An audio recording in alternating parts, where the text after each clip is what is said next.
কত যে খুঁজেছি তোরে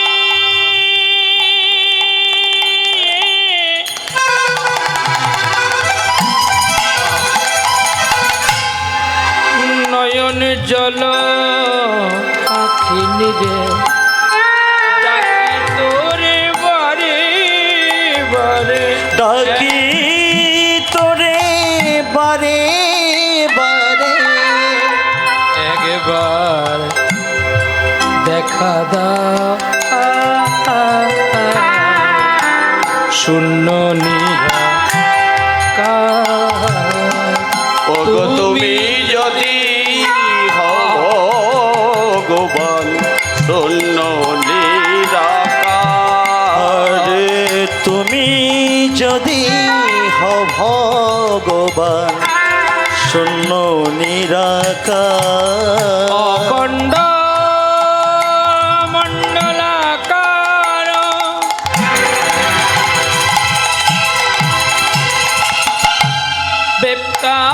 বেপ্তাং যেনম চরাচর তৎপাদং দর্শিতম যেন তস্मै শ্রী গুরবে নমো নমঃ মন্নাথ শ্রী জগন্নাথ মদ্গুরু শ্রী জগদ্গুরু মাতাতে মা সর্বভূতি আত্মা তস্मै শ্রী গুরবে নমো নমঃ হে কৃষ্ণ করুণা সিন্ধু দীনবন্ধু জগৎপতে গোপেশ গোপিকা কান্ত রাধা কান্ত নমস্তুতে তপ্ত কাঞ্চন গৌরঙ্গী রাধে বৃন্দাবনেশ্বরী বিশ্বভানু সুতং দেবী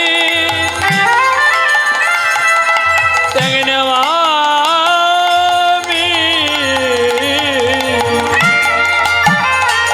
হরিপ্রিয়া নমো বঞ্ছা কল্পতরুভশ্চ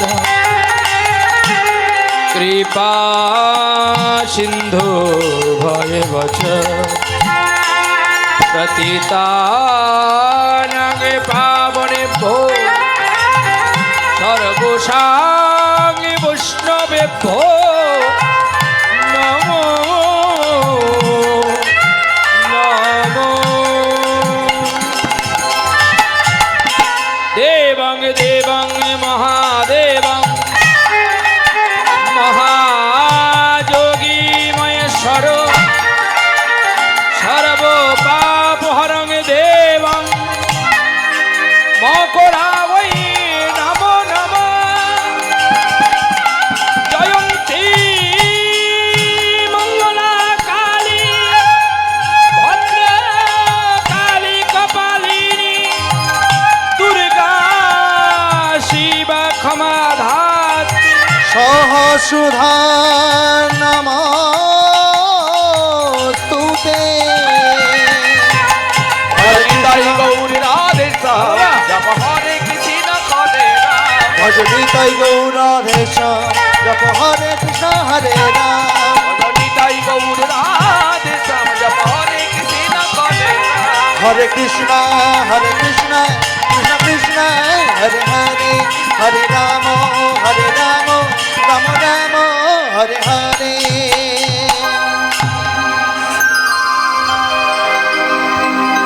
ও শচির ও শচির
আরে সচিদানন্দন গোড়া গোটাই আমার করে করে নকি রে তা অকিও যাই যাই গৌরী লীলার বালাই যাই রে সচি আরে সচিদানা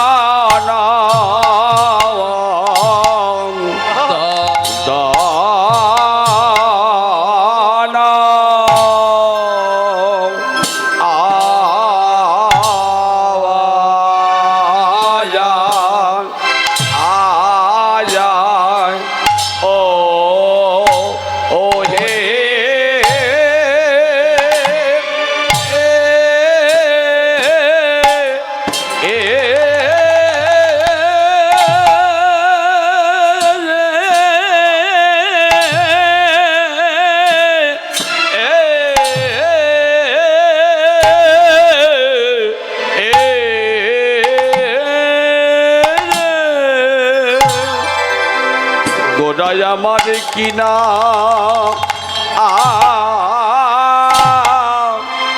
কিনা ভাবে আহারে আহারে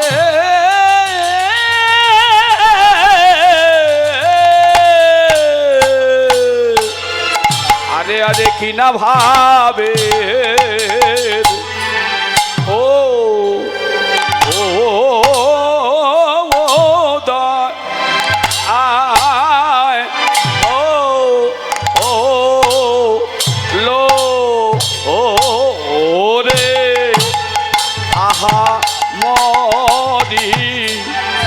সচি রানা দন আহামরি মদি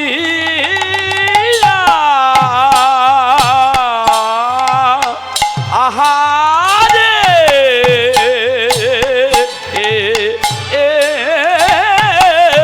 গোরা আমার কি না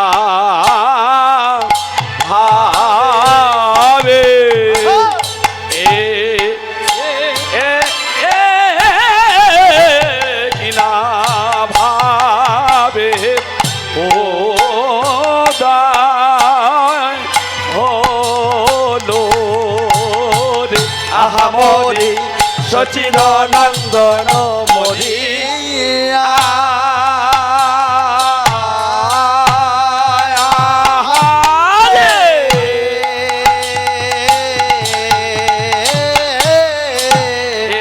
গোরা কি না ভাবে হে হে কি না ভাবে উদয় হলো রে আহামরি সচিদানন্দন মরিয়া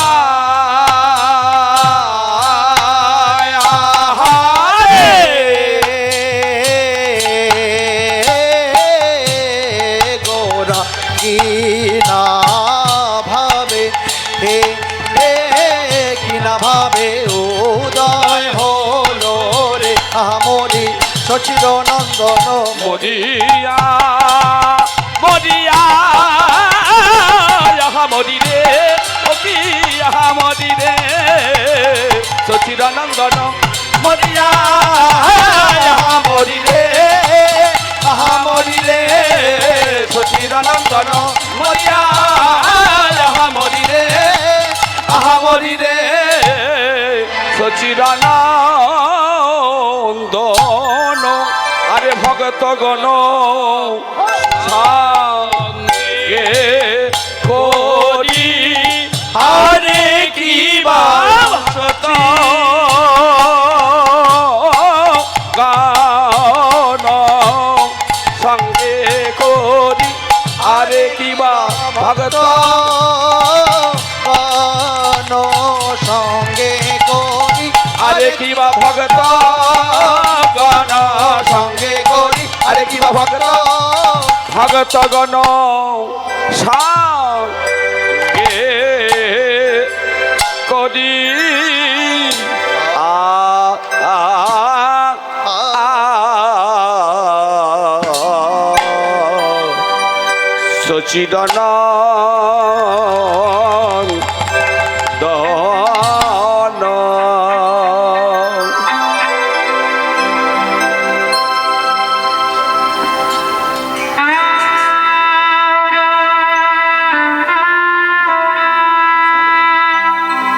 নিতাই চাঁদ, জনিতায় জনিতায় জয় গো, জয় গুরু, জয় শ্রী গুরু, জয় পরমার্থ গুরু।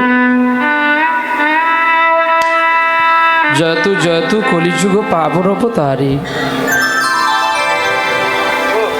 জয় কলির কলবাউ শত্রৌতকারী। ওগো দয়াল গুরুদেব, আজ কীর্তন প্রারম্ভের অগ্রভাগে আমি আপনাদের যুগল চরণে কোটি কোটি ধন্যবাদ প্রণতি জানাই। তৎপরে মাধুর্য মণ্ডিতময় শ্রীধাম নব বৃন্দাবনে মহাষষ্ঠীর পূর্ণ লগ্নে আজ আমরা বসেছি হরিসভার আসনে।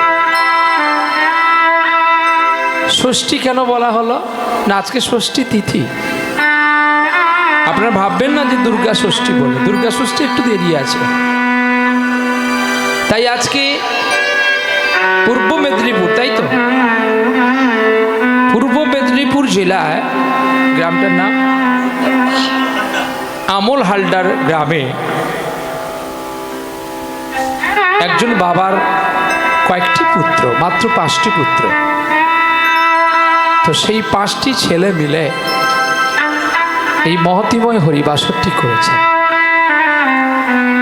আপনারা সকল ওনাদেরকে চেনেন, কিন্তু আমরা তো অনেক দূর থেকে। কীর্তনের বাসরগুলো মাধুর্যময় প্রেম করে রাখতে হয়। কারণ হচ্ছে অর্থ দিয়ে সব কিছুই পাওয়া যায়, কিন্তু অর্থ দিয়ে মাত্র কয়েকটা দ্রব্যকে পাওয়া যায় না, যেটি হলো, একটি হলো ভাব, একটি হলো প্রেম, আর একটি হলো ভক্তি। এই তিনটিকে কোনো বাজারে কিনতে পাবেন না, আর সব কিছুকে কেনা যায়। তাহলে তিনজনকে, ভাবকে, ভক্তিকে আর প্রেমকে, এই তিনজন ব্যক্তি কারা? সাধক কণ্ঠ চিত্তে বললেন এই তিনজন ব্যক্তি আমাদের কাছেই আছে, অথচ আমরা তাদেরকে একটু দেখাশোনাও করি না। একটু মাল্যচন্দন করে নি, আবার আপনাদের চরণে ফিরে আসবো।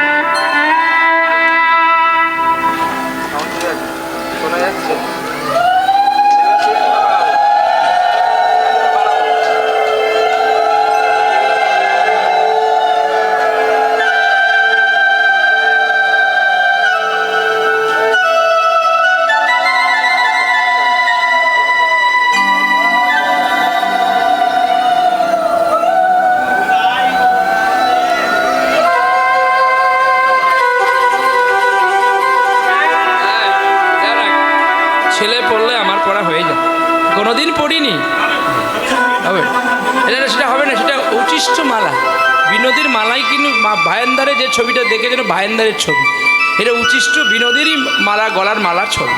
এইটা কি হবে? আমি পড়ে নিলে আর আমার ছেলেটা পড়তে পারবে না। আচ্ছা, ছেলে পড়ুক, কালকে সকালে পড়ে আমি ছবি পাঠিয়ে দেবো।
ভক্তিমতী মায়েদের, আমার পিতামহ গুরুবর্গ যারা আছেন তেনাদের, আমার গ্রাহক ঠাকুরেরও চরণে আমার শত শত প্রণাম। আজকে নিমাইবাবু মান্না মহাশয়ের তিরোধাম তিথি।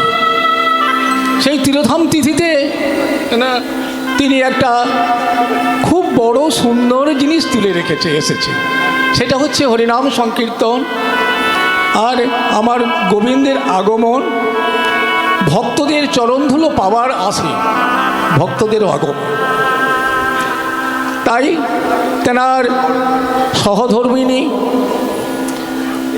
পুত্রগণ তিনি একটি মালা, বিষ্ণুস্তব মালা, পুরো আপনার তুলসী কাঠের তৈরি, শঙ্খ চক্র ও গদা পদ্ম আছে। আর আমার প্রেমের গোড়া, নদিয়ার গোড়া, ভাবের গোড়া, তাই এতে অঙ্কন করা আছে আমার গোড়া।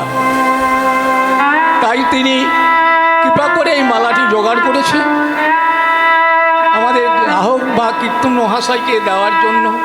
তিনি কৃপা করে যদি এই মালাটি গ্রহণ করবেন।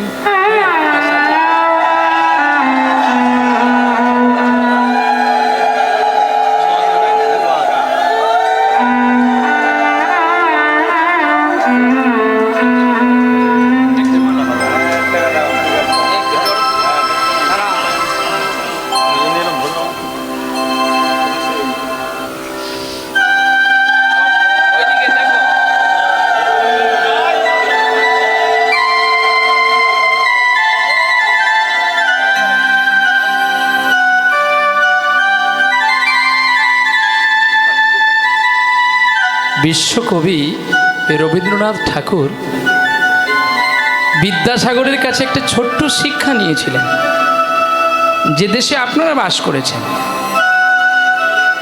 বিদ্যাসাগর যখন একটা ওকেশানে, রবীন্দ্রনাথ ঠাকুর যখন আহ্বান করেন বিদ্যাসাগরকে, বিদ্যাসাগর গিয়েছিলেন ছোট্ট একটা ধুতি কাপড় পরে। তো বিদ্যাসাগরকে দেখে রবীন্দ্রনাথ ঠাকুর একটু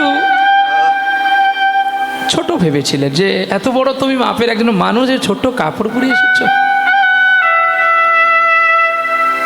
তো তখন তিনি বলেছিলেন, বিদ্যাসাগর, আমি তো বাঙালির ছেলে, আমার পোশাকই তো ধুতি পাঞ্জাবি।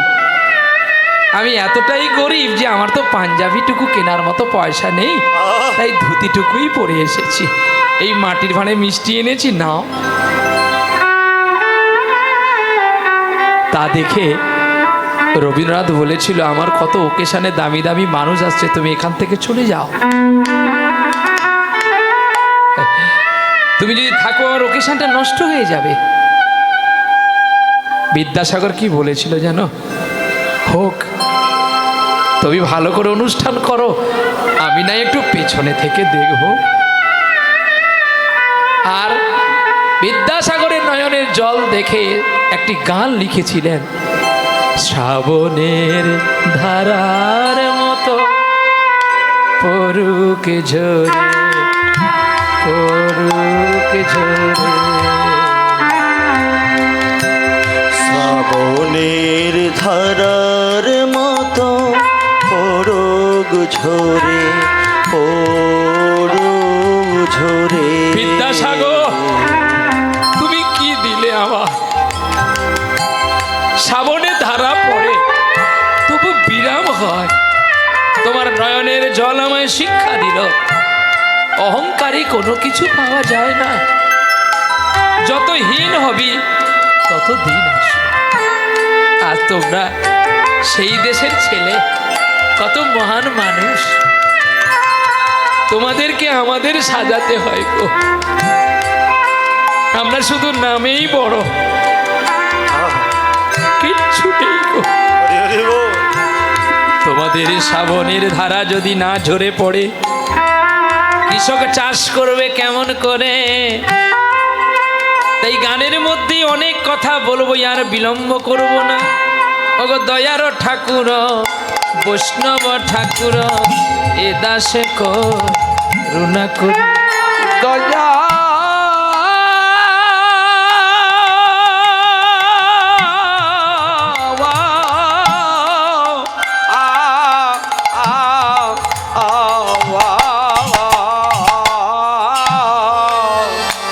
দয়াল বৈষ্ণব ঠাকুর দয়ার সাগর এ দাসে করুণা করে ওগো দিয় পদ ছায়া সুধাও আমারে আমায় দিয়া পদ ছায়া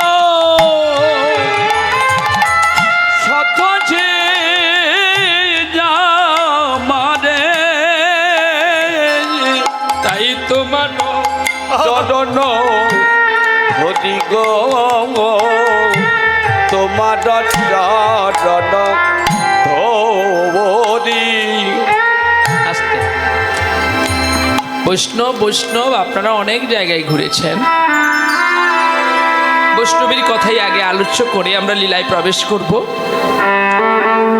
তো আপনাদের কাছে নিয়ে আসেন গুরু ব্যক্তি। তো গুরু কি কখনো আপনারা মনুষ্য জ্ঞান কোনোদিন করবেন না? তাহলে জানা সম্পদ হারিয়ে ফেলবেন। হরি বল কে হারিয়েছিল জানেন? মহাভারতে অশ্বত্থামা বাবাকে সামান্য মানুষ ভেবে নিয়েছিলেন।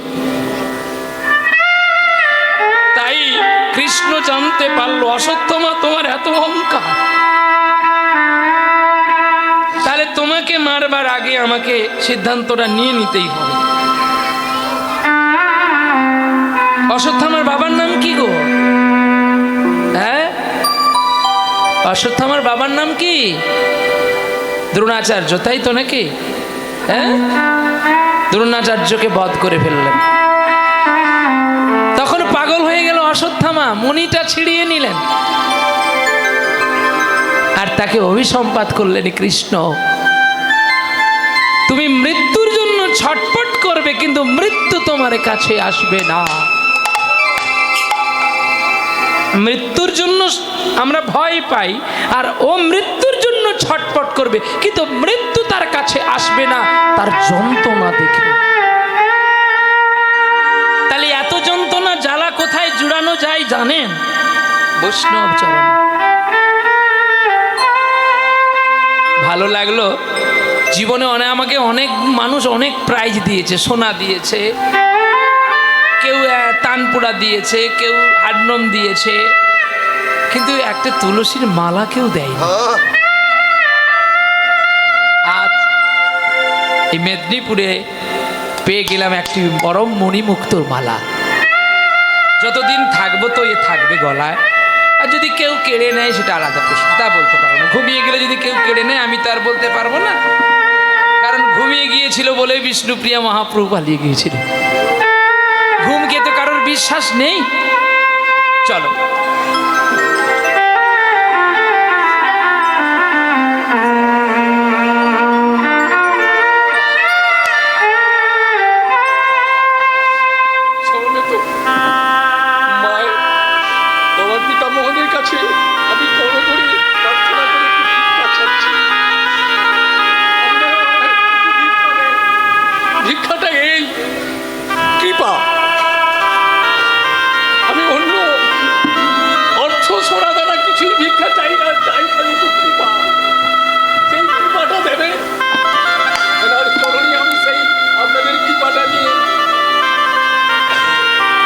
নিতাই গৌর প্রেমানন্দে হরি বল হরি বল হরি বল।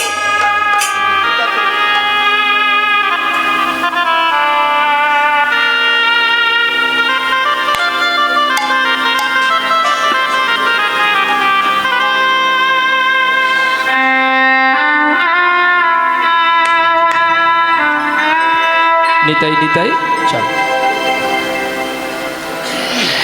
अनर प्रीत चरिंग चिरात करुणयाय अवतीर्ण कलहु क्षमा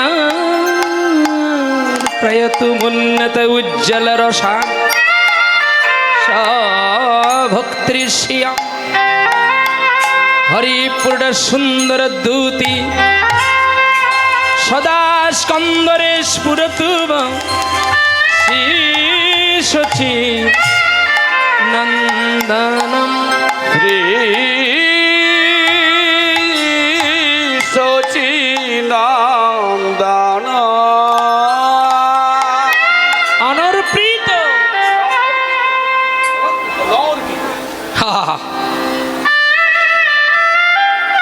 অনর্পিত নর্পিত যাহা বহুকাল করে নাই আমার সোনার চাঁদ, যেটা এই কালে করে গেল গো, যেটা সত্যেও করেনি, ত্রেতাতেও করেনি, দাপড়েও করেনি, করে গেল কলিকাল। কি করলো গো? কলি ঘোর তিমিরে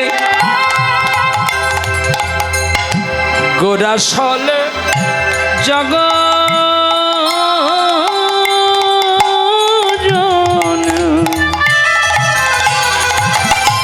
কলি ঘোরতি মিরে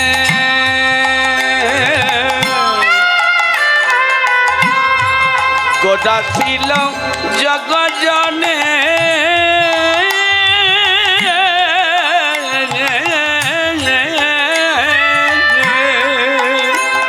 জীবের ধর্ম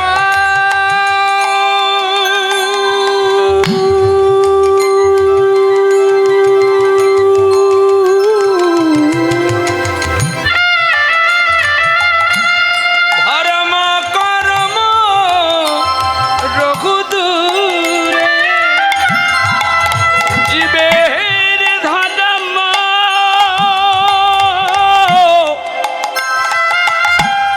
কর্ম রঘুদূরে। আমার কলির চাঁদ, আমার সীমান মহাপ্রভু, আকাশে চাঁদের কলঙ্ক আছে, সূর্যের গায়ে ময়লা আছে, আমার গোরা চাঁদের ময়লা নাই আর কলঙ্ক নাই। তাই আমার নিষ্কলঙ্ক গৌরহরি, নিষ্কলঙ্ক গৌরহরি, আরে নদিয়াতে অবতরি, নিষ্কলঙ্ক গৌর হরি আরে জীবের দশা মলিন হরি হরি, নিষ্কলঙ্ক গৌর হরি আরে নদিয়ায় রোদ করা করি, আমার নিষ্কলঙ্ক গৌর হরি জীবের দুঃখ দুর্দশা দূর করবে বলি, নিষ্কলঙ্ক গৌর হরি তাই বলুন সবাই হরি বলি। নিষ্কলঙ্ক গৌর হরি ও রাধে রাধে রাধে রাধে রাধে রাধে রাধে রাধে রাধে সে নিষ্কলঙ্ক গৌর হরি।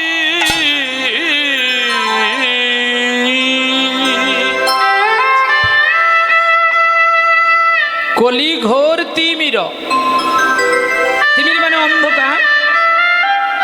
কলিযুগে অন্ধকার নেমে এসেছে, এতটাই অন্ধকার নেমেছে যেটা দেখেও আপনারা অনুভূতি করছেন কিন্তু কিচ্ছু করতে পারছেন না। কি দেখতে পাচ্ছেন না? অন্ধকার নেমেছে। সত্যি কথা বললেই আপনি মার্ডার হয়ে যাবেন, খুন হয়ে যাবেন। আকাশে সূর্য আছে কিন্তু চোখে আমার জ্যোতি নাই, নাকি ভুল বললাম? বাবার টাকায় ছেলে খায় কিন্তু বৌমার কথা শ্বশুরকে শুনতে হয়। কায়দা আছে? বিনা কায়দায় তো আর আমি আসি না আর এমনি টাকা নিই না, কায়দা রাখি। কায়দাগুলো দেখুন। এটা কি মাস চলছে? শ্রাবণ মাস। চৈতন্য শিক্ষাষ্টকম দর্শন করবেন, আর মহাপ্রভুর কর্চা, দামোদর স্বরূপের কর্চা, এগুলিতে কত সুন্দর বেদনা কথাগুলো লেখা আছে। কলিঘোর তিমির মানে অন্ধকার। অন্ধকারটা কিভাবে হচ্ছে দেখুন। মেঘ কিন্তু একসঙ্গে সবাই একসঙ্গে মেঘটা হয় কি? আকাশে যদি মেঘ ওঠে একসঙ্গে হবে? একটু একটু একজন যাচ্ছে তার কাছে আর একজন, যেমন একজন একজন ভক্ত আস্তে আস্তে তো হরিবাসরটা ভর্তি হয়ে যায়, ঠিক তেমনি একটু একটু একটু করে মেঘ যেতে যেতে না মেঘটা কালো হয়ে গেছে। সেটা কি করে? অপরাধ ক্ষমা করবেন, মহাপ্রভু শ্রোধনী গঙ্গার তীরে বসে আছে, আর অনেকজন মেয়ে একটি ঘটিতে করে দুধ নিয়ে যাচ্ছে ঢালবে বলে। তা মেয়েগুলোকে বলছে, এই নাগরিকগণ তোরা কোথায় যাবি রে? মেয়েরা তখন বলছে, আমরা শিবের কাছে দুধ ঢালতে যাব। কেউ বলছে আমি জল ঢালতে যাব। বলে আরে ওগুলো আমাকে খাওয়া, তাহলে তোদের স্বামী বাঁচবে, তাহলে তোদের স্বামী মরে যাবে। যে কেউ মেয়ের তো রাগ হবে, স্বামী যতই মাতাল হোক না কেন তবু তার স্বামী, আচ্ছা স্বামী মরে যাবে যদি কেউ বলে, সে তখন যা পাবে তাকে মেরে ফেলবে। এই তোমার বাবা তো ভদ্রলোক, তুমি কেন অভদ্র ছেলে গো? বলে না, আমরা তো সকালে মরতে এসেছি আর মরেও গেছি। বলে মরে গেছি মানে? আরে এখন আমাদের মধ্যাহ্ন কাল, একটু পরেই আমাদের ফেরা কষ্ট হবে।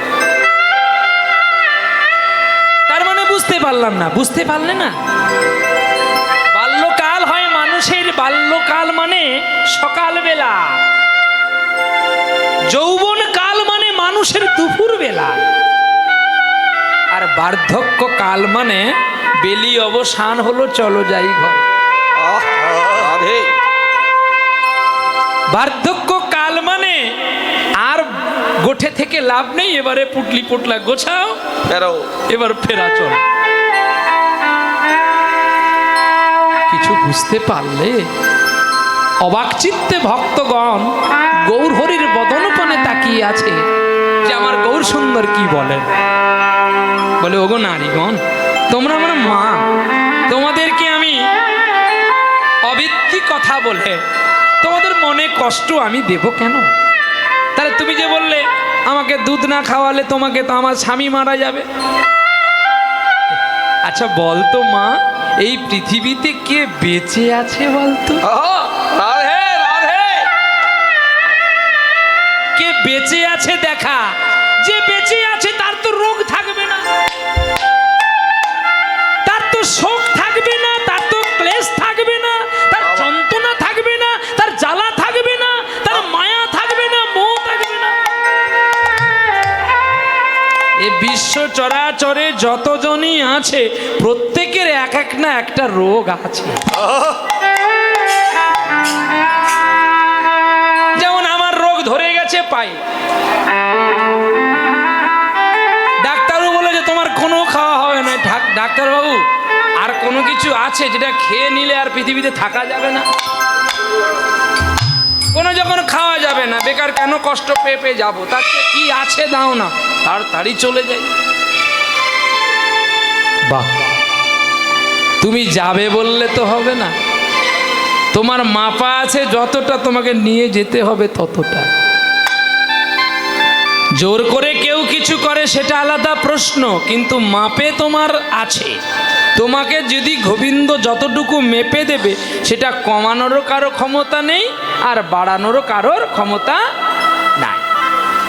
এবার দেখো হিসেব, মহাপ্রভু সবাইকে বলছে পৃথিবীতে আমাদের প্রত্যেকটি মানুষ কিংবা জীবজন্তু প্রত্যেকের এক একটা করে রোগ আছে। কারোর কামনার রোগ, কারোর বাসনার রোগ, কারোর লোভের রোগ, কারোর সঞ্চয়ের রোগ, এর প্রত্যেকের আছে, কারণ নেই বলতে পারবে না। ঠিকই তো।